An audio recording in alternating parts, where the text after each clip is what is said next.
I'm at a fire station and I'm going to be interviewing some firefighters and see their day in lives, and I'm super excited because I don't know much about what being a firefighter entails. I've actually talked to an officer who's in charge of the stations for about 15 minutes because we were waiting for the other firefighters to come back from a grocery shopping. I've got my wisdom teeth actually got taken out a couple of days ago, so if my pronunciation isn't awesome, that it's because of that. Hi, how are you? This is Janice. This is Captain Trashy. Hi. Sam, Good, how are you? Hank, and Ski. I got all simple names.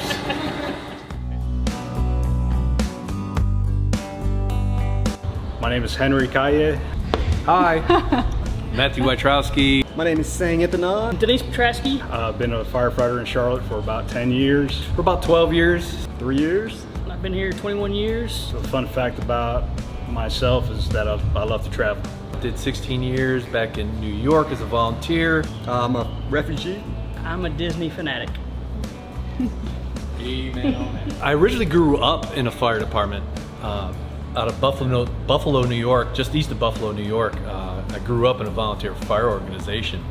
And then when I was old enough, I actually joined the department. So 16 years of that, you sort of become a family, tight knit. So that's basically my experience, and that's why I became a paid fireman. What a great thing, if you think about it, to get paid to do what you love. I didn't know, honestly, I didn't know what I wanted to be growing up. I'm a refugee from Laos. Been in the States since I was 2.5 years old. I was a cable guy first. I wanted to do something with more purpose. And I still didn't know what I wanted to do. Until 4 or 5 months later, running into an old friend, got to talking, he was a fireman. It's like, that's it. Long story short. And there you go, and I started pursuing a career as a fireman, living a dream. And we're glad we got him. Definitely.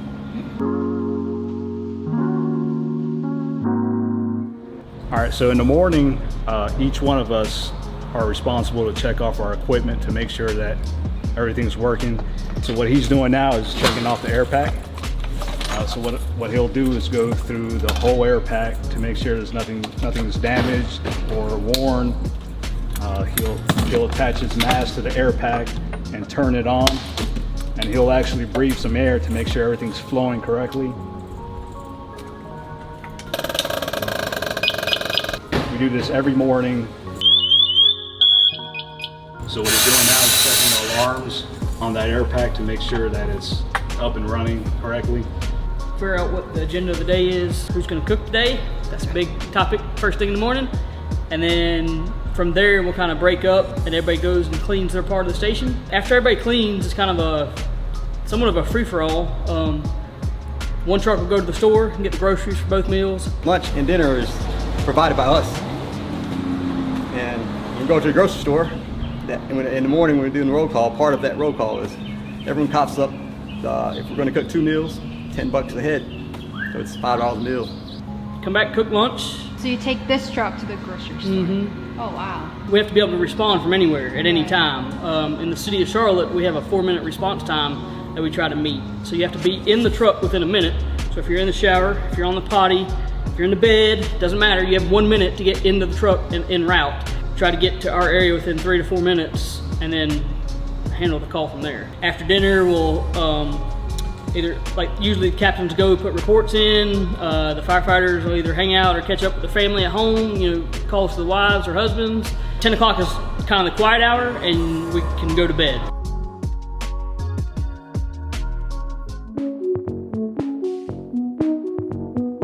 Then we've got, this truck carries extrication tools. The damage creates it where the doors won't open.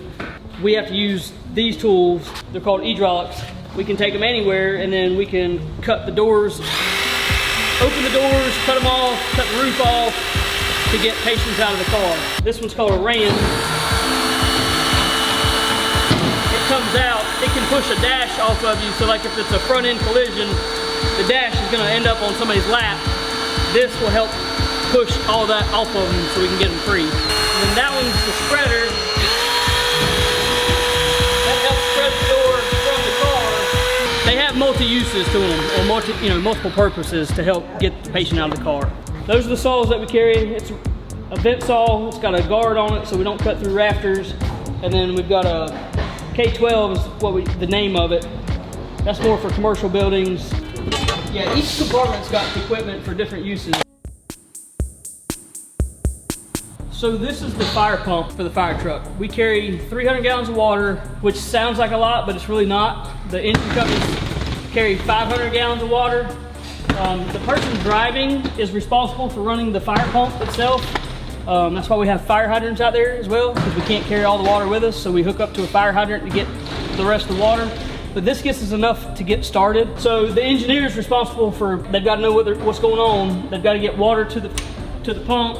They've got to know what fire hose came off. They have to open that up, and then they have to do basically math equations to figure out the friction loss and the nozzle pressure to figure out what the pump discharge pressure is going to be.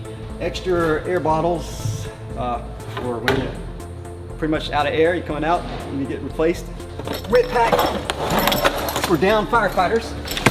He's passed out. Maybe he's could be trapped. Maybe he's out of air. There's a team that goes in. Rapid intervention team. Replaces air mask. Give his air pack more air. Package them and drag them out. And on top we have our second medical bag. This compartment is all of our rope rescue stuff. A bunch of hand tools for tearing stuff up. A big fan to push out smoke on a house. So if somebody burns food on the stove, or we just have a small room contents fire, we can, it's still full of smoke, we can push the smoke out of the house with the fan. Big ladder on top.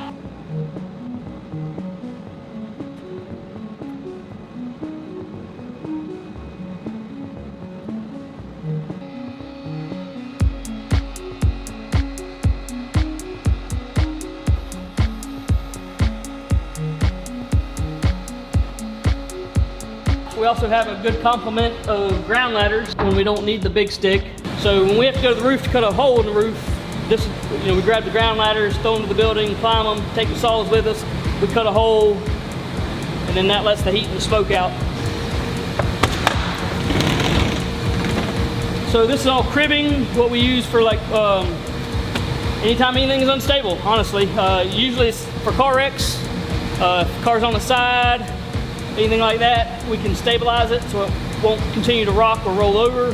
We're a police assist company, so if there's a SWAT call that goes out, we go with the police and assist them, and that's the equipment that we wear so we don't get shot.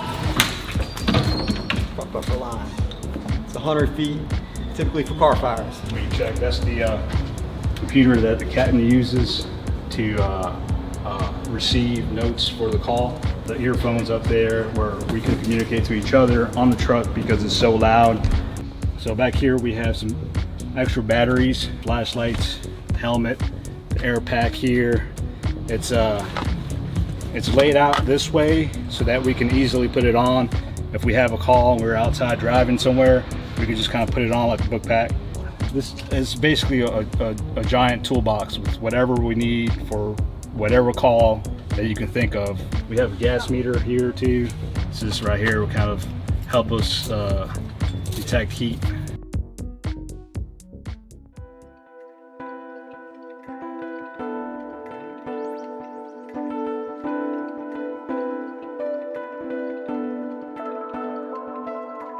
I guess the biggest hardship with being a firefighter is probably the 24-hour schedule and the fact that we work holidays. With our schedule, we do know it for infinity. So I can look 30 years from now and tell you exactly what days I got to work that year. Our vacation is all based on seniority, so you got to prioritize that. We only pick vacation once a year. When you hit Christmas, and the way our schedule rotates, you're going to hit 4 Christmases in a row. So when kids are little, that's a big deal. So it's nice to team up with some of the younger firefighters who don't have kids yet and swap time back and forth so that they can be home. But still, there's a lot of holidays throughout the year that some years you end up hitting almost every holiday, and those years suck. They really do, because that's when families get to have time off and get to be around each other a lot. But we get a lot of days off during the week, which helps so you can be home for sports and stuff practices, that kind of thing. Getting kids to bed for school, getting them up in the morning. It takes a toll on the families though of, you know, being gone so much. 10 days a month doesn't sound like a lot until you're gone every single weekend that month or every single Saturday. So you miss 4 soccer games in a row. You know, I mean, it's little things like that after a while that can, you know, I think that's the biggest hardship for us is missing family time. I know we see a lot of different things, obviously, as in the service that we're in. So one topic is death. When you see it's going to happen, I think you see like a younger, like a kid, or any CPR on an infant. That's. Oh yeah, absolutely. I mean, that's probably the stuff that nobody can prepare you for. You go through 6 months of the academy, you're learning all this fire stuff, you learn your EMT, you just can't prepare somebody for the amount of death you're gonna see. Like, it's ridiculous. And people don't understand that. And all you can do is, we can talk to each other. You don't want to take that home to your family, tell them about it. So we talk to each other all the time about it just to help ease that. But just the human body is not prepared to handle that kind of stuff. The fire department itself has done something with that. We've started a peer support group, which I am part of as well, and we try to assist firefighters that have problems or issues with death, going to accidents, seeing children, overdoses, stuff like that. We bring our own group out so we're amongst our peers. It's easier to talk to people who've been there, done that. Been there, done that, see that, instead of someone who's a stranger.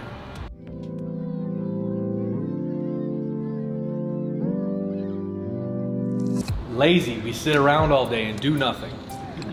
She knows firsthand that we don't sit around all day and do nothing. We sit on our can and watch TV all day. That's what everybody thinks. Constant training, cleaning a station.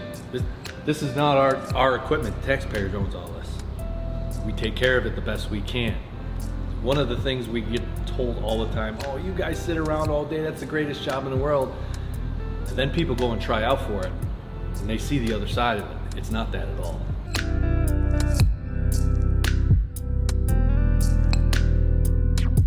You don't realize how rewarding the job is.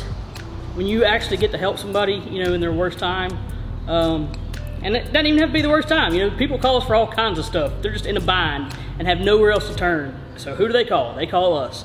And we go help, and it's made their day, 100 times better. And that's just such a good feeling of, it doesn't matter who calls. And we go and we help. We'll do the best we can until the job is done.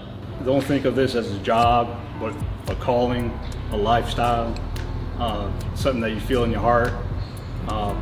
Never give up, trying. If you want, this is what you want to be, keep trying. And if you have this thought in your head that you can't do it, bullpucky. I'm a disabled veteran. I'm missing half my hand. I still did it. You gotta want it. It's like Hank said, it's calling. It's something you can't just decide to do on a whim. It's something that you want to do. You put your mind to it, you can do anything. All great answers. I think mine really just falls back on purpose. Like, I always think about the big picture.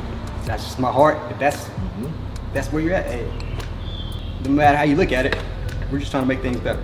So if that makes you feel good, yeah, then go for it.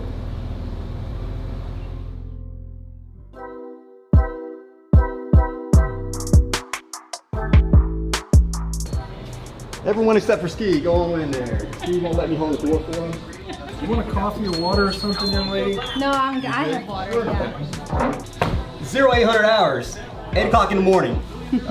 Report in uniform at the kitchen table. World problems get solved at this table. A lot of things happen at this table. You got the kitchen here. This is where all the magic happens. After every meal, everyone jumps in on dishes, or sometimes we play cards. And sometimes it's fair, sometimes it's not fair. It depends on what station you're at. It's always fair. So if you're losing cards, you're on the dishes. What truck you're on, ladder, engine, position, what seat you're sitting in. So in every fire truck, there's assigned seat. The driver, the captain has seat number 1, shotgun. The engineer, which is the driver, is obviously driving. Number 3 seat, behind the engineer, and then behind the captain, you got number 4 seat. So this is day room. This is, I guess, it's the most relaxed room. You got awards and stuff on the wall. You got TV. You got couches. This is our little station store. You got stickers and T-shirts. This is called the watch room. So it's a station computer. You know, you come in and check your emails, do your online training, calls that come in. You can display out here. And then you got area, so like we're here, and you know, our response area. Another map, you got captain's office. Since it's a 2-piece station, we have an engine and a ladder. So ladder captain, engine captain, desk. And because it is a battalion station, we have a chief's office, which is in here. So every station, you know, battalion chief, he's in charge of a handful of fire stations in the area. You know, every truck, we call it a company, is the captain. So that's the boss on that particular, you know, apparatus. And then his boss, it's gonna be his or her boss, it's gonna be the battalion chief. This is just an exit. We can go to the other side of the station now. Perfect. Yeah. Thank you. Apparatus bay floor. The engine would be parked here. Your ladder's here. Bay floor, you got your gear locker or fire gear locker.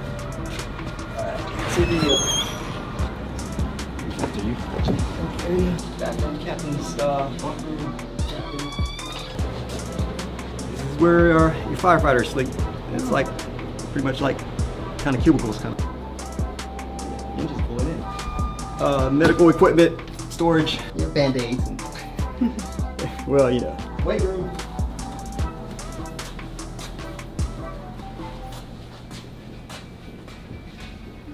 This is where you get all this right here. Each station has a gym, so it's provided for us so we can stay fit and in shape. Like this guy. Yeah. So I think the engine just pulled in. Yeah, they can pull it in. So, hey, this is the most senior firefighter at the station. That's Schwab Tran. I think they just came from a. How you doing? Hi, my name's Sang. Oh no! Yes. Come on in. And this is the driver of the engine, Mr. Bradley Overcash. Hi. How are you? I'm Bradley. Oh, there's the bathroom. Yep, that's men's locker room. There's nothing to see there. Women's locker room. We'll go back out and you see the other truck. Shot of Grant. Hi. Hey, how are you? Good. Backyard. Under construction. The parking lot's under construction. Basketball goal. We got a picnic table here. A couple sheds. That's where we keep our lawnmowers. And there's the engine that just pulled up. That's a shorter bus. And a big difference. Big ladder on top and no ladder on top. That right there carries more water, 500 gallons of water, and it pumps. There's a lot more. You can see in the back. There's a tack line. Oh, here it goes. Here we go. Oh, Cabin car. I did. He came out and did push-ups with the sleeveless shirt and everything, man. Yeah, he was doing push-ups. You missed that footage. Yeah, so this has pretty much more discharges. You got more lines you can pull off the truck to fight fire with.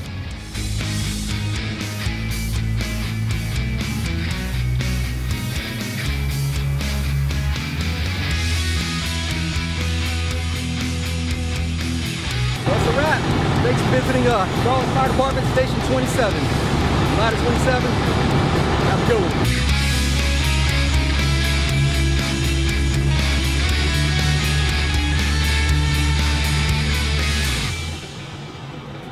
Thank you again to all the firefighters in Station 27 for sharing their perspectives and knowledge. They were so kind in showing me around the entire fire station as well as the fire truck. So that's it for today's video. Thank you for watching and I'll see you in the next video.